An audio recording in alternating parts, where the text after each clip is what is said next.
When Sarah moved into her quaint suburban home, she was thrilled. The house was perfect. 3 bedrooms, a spacious yard, and a quiet street lined with maple trees. The neighbors seemed friendly, and she was ready to start fresh after a messy divorce. But she hadn't met him yet. The man next door was in his late 40s, balding with a thin build, and had a peculiar way of always being outside when Sarah came home. He introduced himself as Tom and immediately struck her as odd. His smile lingered too long, and his gaze felt more like a stare, dissecting her every movement. Sarah brushed it off, chalking it up to her overactive imagination. Within a week, she started noticing small, unsettling things. Her mail was opened, though she'd find it neatly placed in her mailbox. At first, she thought it might be a mistake, but the frequency made her uneasy. Then there were the footprints in her garden, muddy impressions of someone pacing around her bedroom window late at night. Sarah told herself it was probably kids or stray animals, but deep down, a sense of dread began to creep in. One evening, while she was unpacking boxes in her living room, Sarah noticed a faint red glow through her window. Peeking out, she saw Tom in his darkened house, staring directly at her.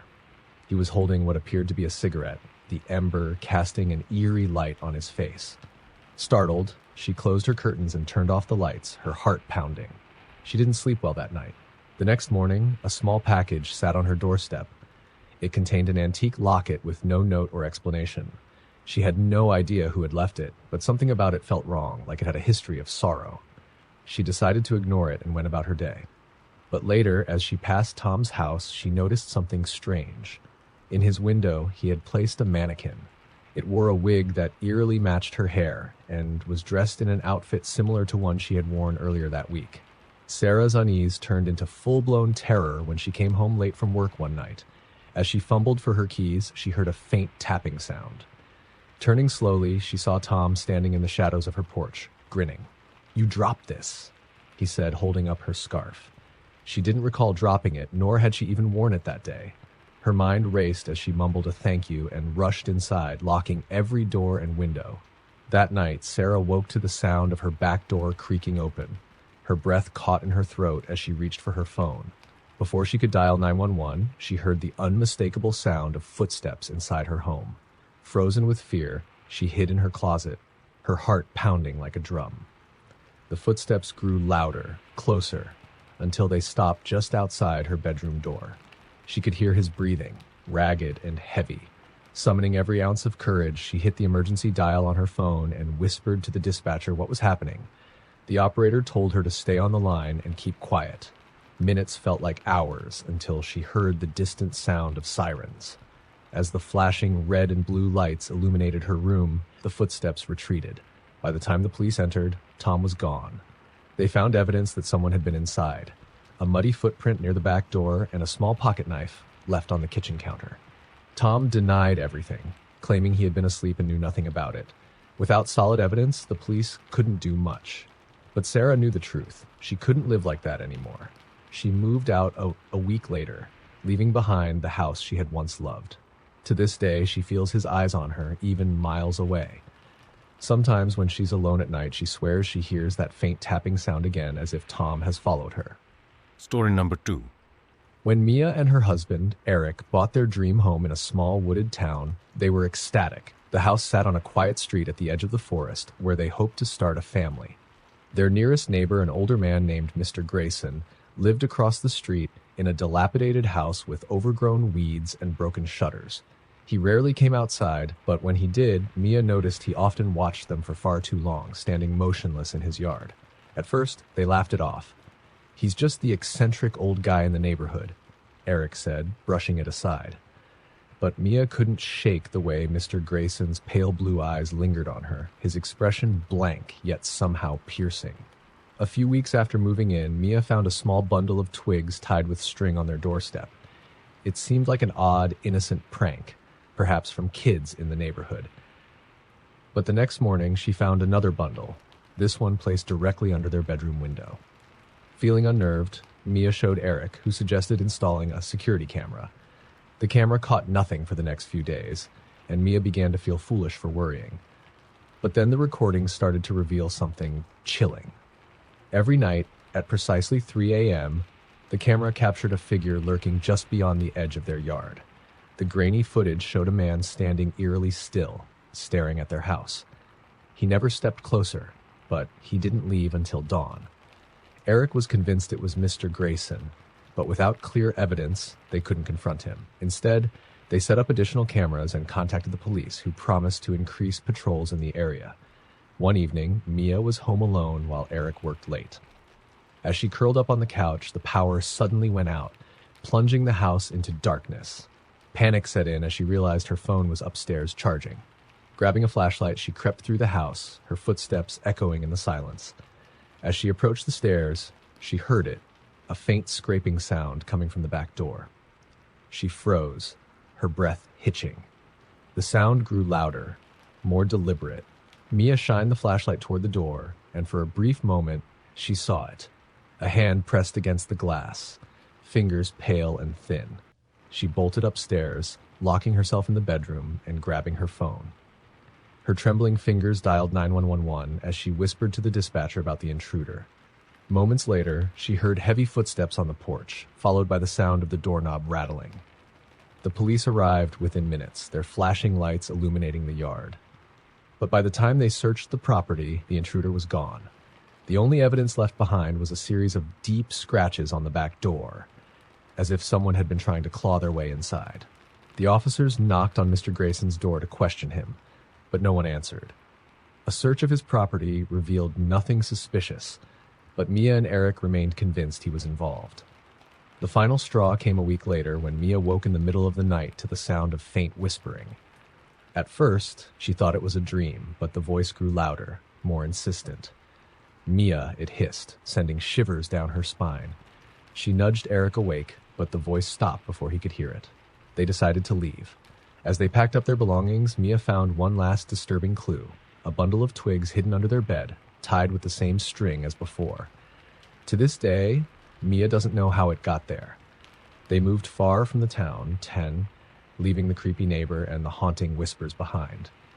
But sometimes, in the dead of night, Mia swears she still hears her name being called, softly, insistently, just beyond the edge of sleep. Story number 3. It started with a simple knock. Grace had just moved into her new apartment, an old building with creaky floors and walls so thin she could hear her neighbor's muffled television late into the night. She had met a few of the other tenants, friendly, polite, and welcoming. But the man next door, Mr. Fowler, had yet to introduce himself. The first knock came one night as she was cooking dinner. She opened the door to find Mr. Fowler standing there, tall and gaunt with deep-set eyes that seemed to pierce through her. His posture was stiff, his hands trembling slightly. "Do you hear the whispers?" he asked abruptly, his voice low and shaky. Grace blinked, unsure how to respond. "Whispers? No, I don't think so. They come at night," he continued, leaning in closer. "You'll hear them soon enough." He turned and walked away without another word, leaving Grace unsettled.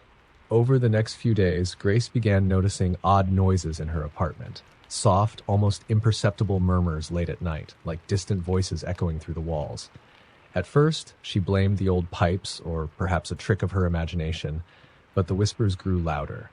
She couldn't make out the words, but there was an undeniable cadence, as if someone, or something, was speaking just on the other side of the wall. One night, unable to sleep, she pressed her ear to the wall separating her apartment from Mr. Fowler's. The whispers were clearer now, but still unintelligible. Suddenly, there was a sharp knock on the wall, directly where her ear was pressed. She recoiled in shock, her heart racing. The next day, she confronted Mr. Fowler in the hallway. "Do you hear the whispers, too?" she asked hesitantly. He stared at her for a long moment before replying, "They're not whispers. They're warnings." "Warnings about what?" He didn't answer. Instead, he muttered, "Stay away from the basement," before retreating into his apartment and slamming the door. Grace tried to shake it off, but her curiosity got the better of her. That evening, she ventured down to the basement to do her laundry. The air was damp and cold, and the single flickering light bulb cast eerie shadows on the cracked concrete walls.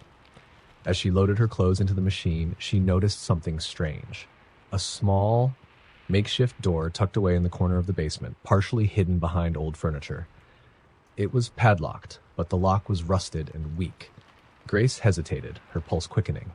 Against her better judgment, she found a piece of metal and pried it open. The door creaked as it swung inward, revealing a narrow, pitch-black passage. She shone her phone's flashlight into the darkness. The passage was lined with old, rotting wood, and the faint scent of decay wafted out. Just as she was about to step back, she heard it, the whispers, louder than ever, coming from deep within the passage. "Leave," they hissed, the voices overlapping in a chilling harmony. "Leave now." Panicked, Grace slammed the door shut and fled upstairs. She locked herself in her apartment, her heart pounding. That night, she barely slept, jumping at every sound.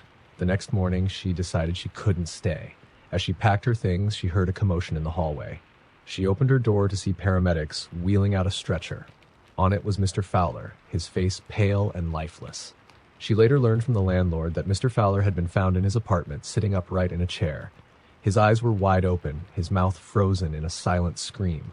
The cause of death was unknown. Grace moved out that same day, but the whispers stayed with her. Even in her new home, she sometimes hears them, soft and faint, warning her to stay away from something she hopes she'll never find again. Story number 4. Ben and Lily were thrilled to move into their first home together. The house was in a charming suburban neighborhood with tree-lined streets and well-kept lawns. The neighbors seemed friendly enough, waving as they passed by, though one house at the end of the cul-de-sac stood out. It was in disrepair, with paint peeling off the siding and weeds overtaking the yard. "That's Mr. Hargrove's place," their neighbor Linda told them. "He's quiet, keeps to himself." She didn't elaborate, and Ben and Lily didn't press her for details. The first few weeks went by peacefully. Then, strange things started happening. One evening, as Lily was watering the plants in the backyard, she noticed something odd, a small wooden figurine placed neatly on their back porch. It was crudely carved, but unmistakably a human figure, faceless and hunched. "Did you put this here?" she asked Ben when he got home. No. Maybe the previous owners left it?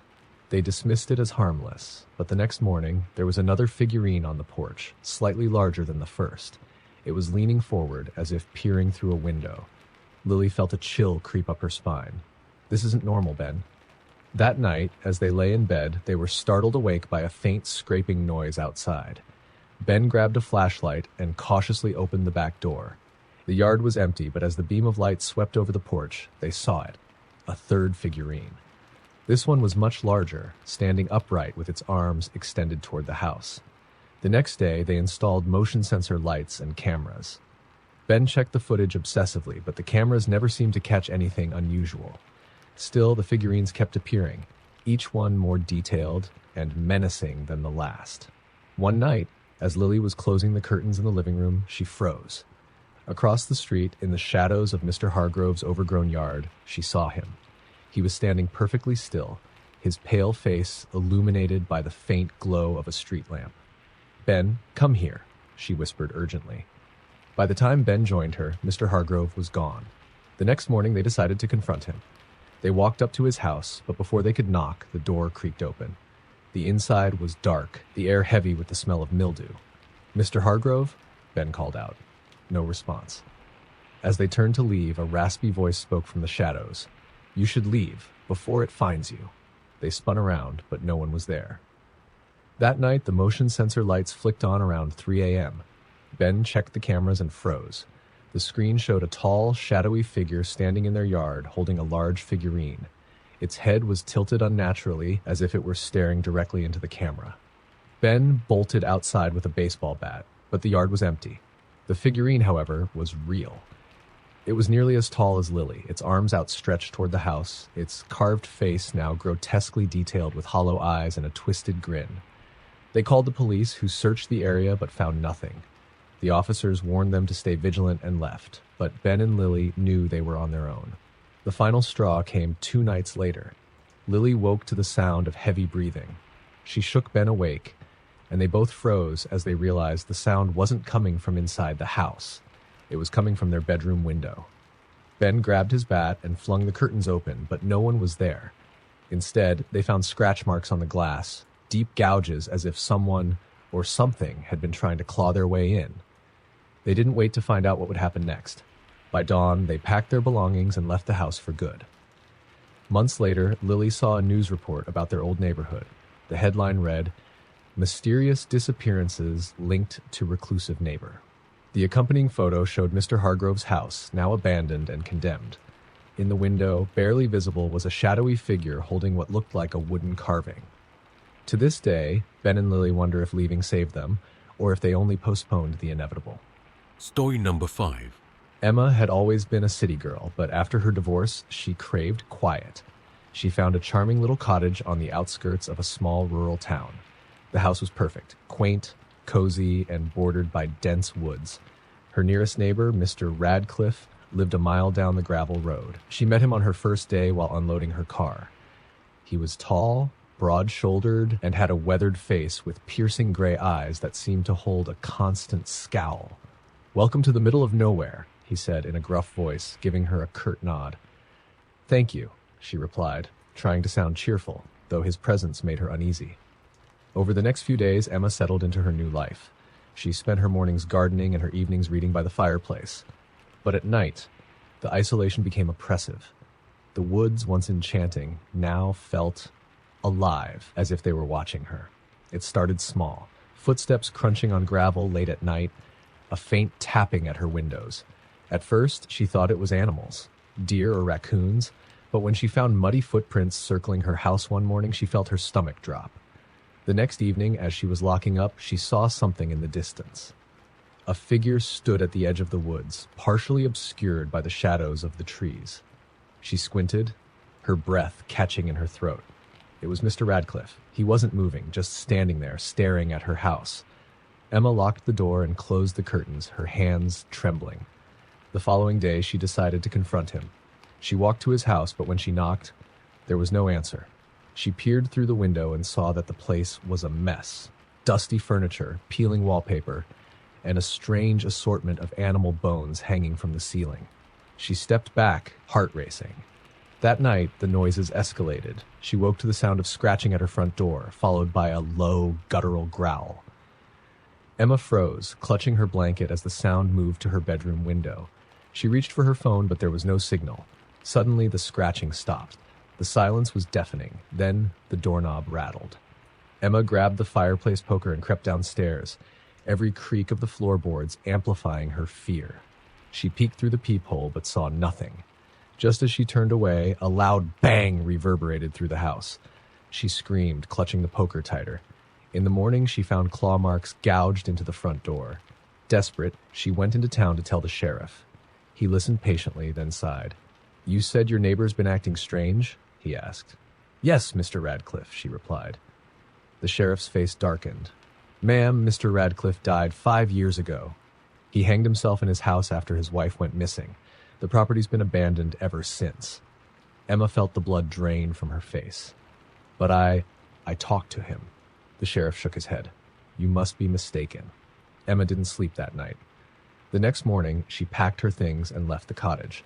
A week later, she received a package in the mail. Inside was a crude drawing of her cottage, surrounded by trees.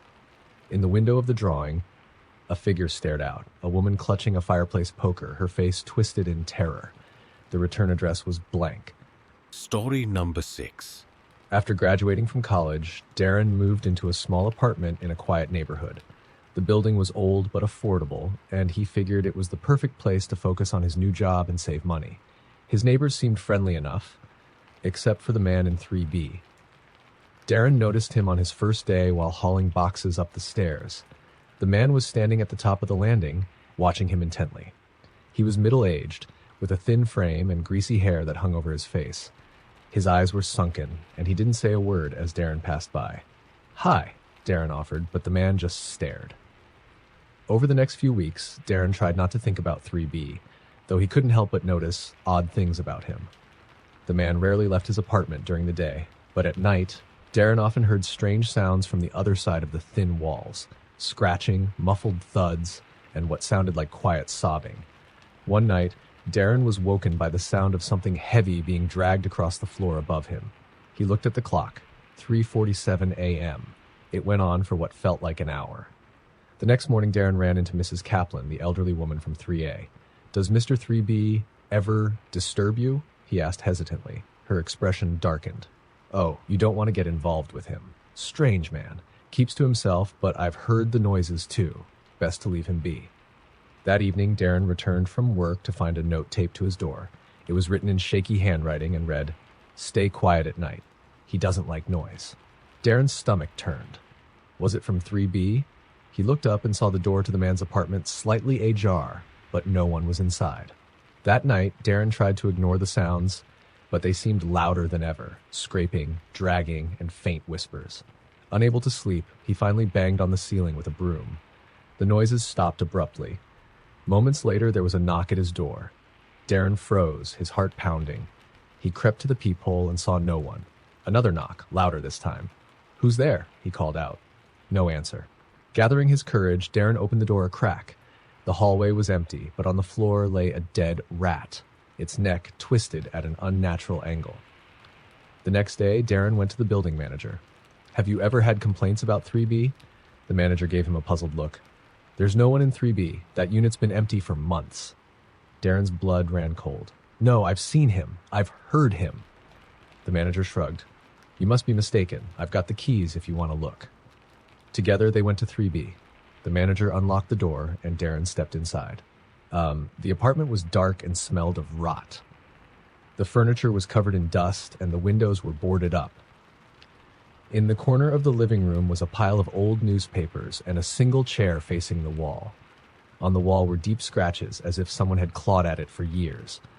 Darren turned to leave, but something on the floor caught his eye. A piece of paper. He picked it up and felt his stomach drop. It was the same shaky handwriting from the note on his door. "Stay quiet at night. He doesn't like noise." Darren moved out the next day, but even in his new apartment, he sometimes hears faint scraping at night, followed by a knock at his door. He hasn't dared open it since. Story number 7. Lauren thought she'd found the perfect place, a cozy little townhouse at the end of a quiet cul-de-sac. The neighbors were friendly, the area was safe, and the rent was surprisingly low. But there was one catch: the man next door. Her new neighbor, Mr. Keller, was an older man who always seemed to be outside, sitting on his porch or tending to his overgrown garden. He had a way of watching her that made her skin crawl. His small, watery eyes followed her every move, and his thin lips curved into a faint, unsettling smile whenever their gazes met. "Don't mind him," her landlord had said when she brought it up. "He's harmless, just a little odd." But it didn't feel harmless. The first incident happened just a week after Lauren moved in. She came home late from work to find a small bouquet of wildflowers on her doorstep. There was no note, but she had a sinking feeling they were from Mr. Keller. The next day, she thanked him politely. His grin widened, revealing yellowed teeth. "Thought they'd brighten your day," he said. Lauren decided to brush it off, but things escalated quickly. One evening, she noticed her curtains were slightly ajar, even though she was sure she had closed them. She shrugged it off as forgetfulness, but over the next few days, it happened again and again. Then one night, she woke to a strange feeling, like she was being watched. She looked toward the window and froze. A shadowy figure was standing just outside, silhouetted by the moonlight. Lauren's heart raced as she reached for her phone to call the police. But by the time they arrived, the figure was gone. The officers searched the yard and found footprints leading to her window. They asked if she had any enemies, anyone who might want to scare her. She hesitated but mentioned Mr. Keller. They knocked on his door, but he didn't answer. "We'll keep an eye out," one of the officers said, though their tone wasn't entirely reassuring. The next morning, as Lauren was leaving for work, she noticed something strange in her garden. Several patches of dirt had been disturbed, as if someone had been digging. Her stomach turned as she spotted a small, rusted shovel propped against the fence. When she got home that night, her front door was unlocked. She was certain she had locked it, but nothing seemed out of place. Still, the unease gnawed at her. That night, she couldn't sleep. Every creak of the house set her nerves on edge. Around 2 a.m., she heard a faint scraping sound, like fingernails dragging across wood. It was coming from the attic. Summoning all her courage, she grabbed a flashlight and climbed the stairs to the attic hatch. She pushed it open and the smell hit her, stale, musty, and something faintly metallic. Her flashlight beam swept across the attic and she screamed. Sitting in the corner was a mannequin, dressed in her clothes, with a wig that matched her hair. Around its neck was one of her scarves, tied into a perfect bow.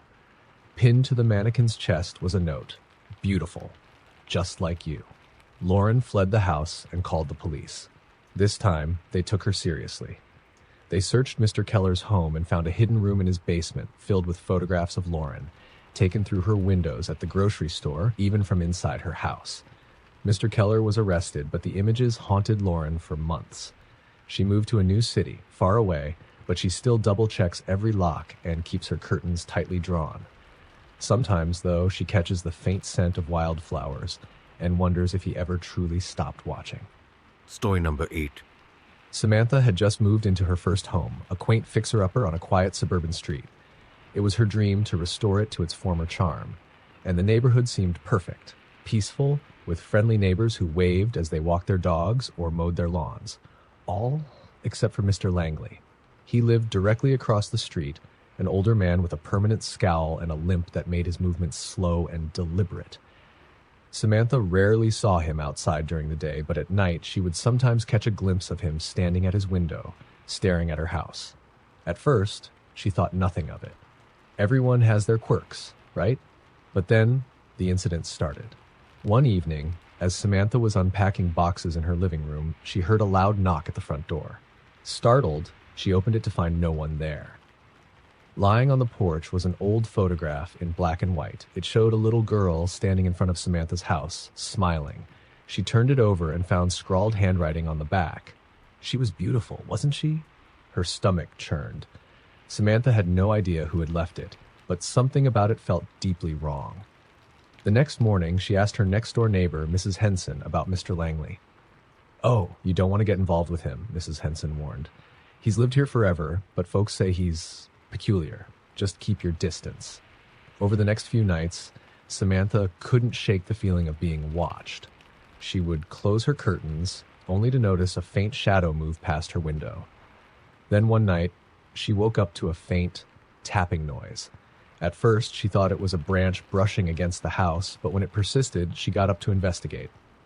Peering out of her bedroom window, she froze. Mr. Langley was standing on the sidewalk in front of her house, illuminated by the dim glow of a street lamp. He was holding something in his hand, but she couldn't make out what it was. Samantha's heart raced as she quickly shut the curtains and locked her bedroom door. She didn't sleep that night. The next day, she found a package on her porch. No return address, just her name written in shaky handwriting. Against her better judgment, she opened it.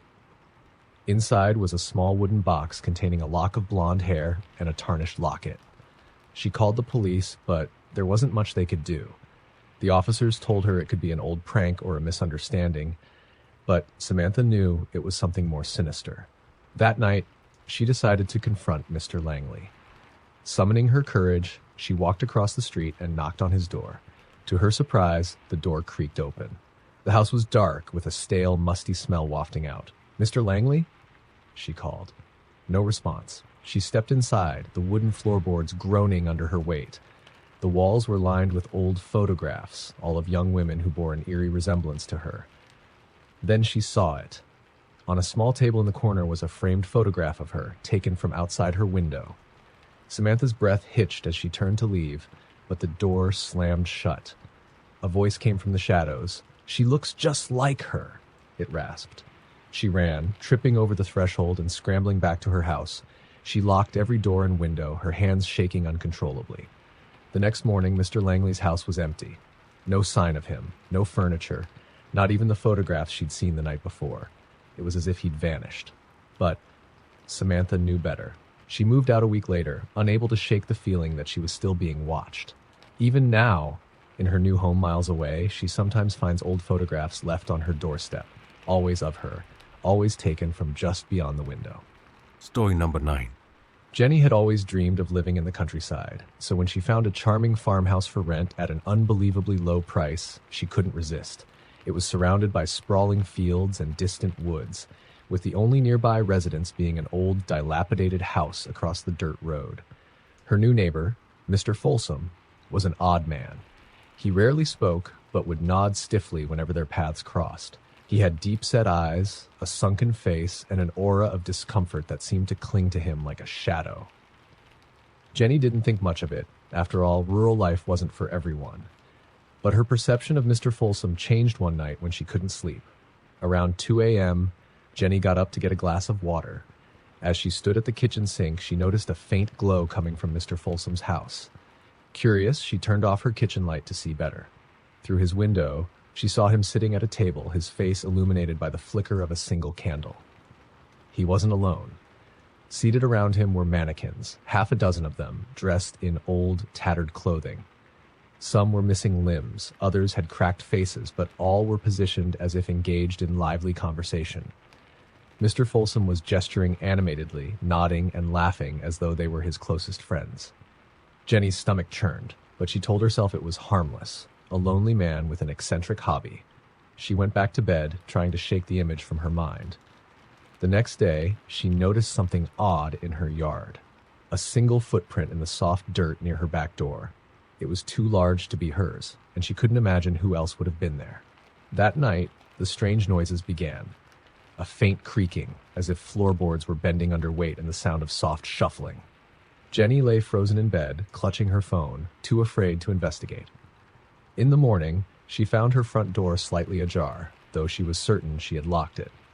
Determined to get to the bottom of it, Jenny installed a motion-activated security camera near the entrance. That night, she set it up and tried to sleep, though every sound sent her heart racing. The next morning, she reviewed the footage. Most of it was uneventful, just her porch illuminated by the camera's light. But around 3:15 a.m., the light flickered on, revealing a figure standing just beyond its reach. It was Mr. Folsom. He stood motionless, staring directly into the camera for what felt like an eternity before slowly walking away. Jenny felt sick. She called the local police, but by the time they arrived, Mr. Folsom's house was silent. The officers knocked on the door, but no one answered. "We'll keep an eye on him," they assured her, though their skepticism was clear. The following night, Jenny barely slept. Around midnight, she heard it again, the creaking, the shuffling. This time, it was inside her house. She grabbed a flashlight and her phone, heart pounding, and crept downstairs. The kitchen was empty, but as she turned to head back upstairs, the beam of her flashlight caught something that made her blood run cold. In the living room, one of the mannequins from Mr. Folsom's house was propped on her couch. Its head was tilted at an unnatural angle, and a piece of paper was taped to its chest. The note read, "You're invited to join us." Jenny fled the house and drove to a nearby motel, shaking and terrified. The next day, she returned with the police, but there was no sign of the mannequin or Mr. Folsom. His house was empty, abandoned, with dust and cobwebs covering every surface. It looked like no one had lived there for years. Jenny moved out of the farmhouse the same week, but she could never forget the mannequins or the unsettling stare of her neighbor. Sometimes, in the middle of the night, she wakes up to the faint sound of creaking floorboards and wonders if she's really alone.